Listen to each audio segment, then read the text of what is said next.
ninayo zawadi kwa ajili ya kijana wangu.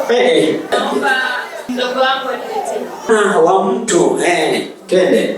Ametulia kama vile uko saloni. Kuna kitu cha maana huko. Yes. Kubatia kabisa. Anapenda muziki ndio maana mmeona pale vingi sana. Jamani, makofi mengi mengi. Hiyo sijui inaitwa saxophone, sijui inaitwa nini, sijui. Tuambie. Hii ni saxophone, sio tarumbeta tafadhali. Hii ni saxophone, ni mtaji. Mimi nimetumwa kwako kuwa msaidizi, kwa hiyo ninakukopesha mtaji huu. Ila utakapofanya shughuli, utakuwa unafanya marejesho kwa 100%.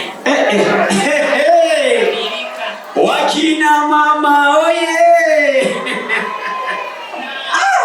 Kwa sababu ni mtaji, naomba mdogo wangu aje aombee, ni mtumishi wa Mungu. Asante sana. Mwenyezi Mungu wa mbinguni, Muumba wa mbingu na nchi, tunakushukuru kwa ajili ya ndugu hawa Devota Godfrey Mkono pamoja na George Amoshi ambao wameunganisha leo hii.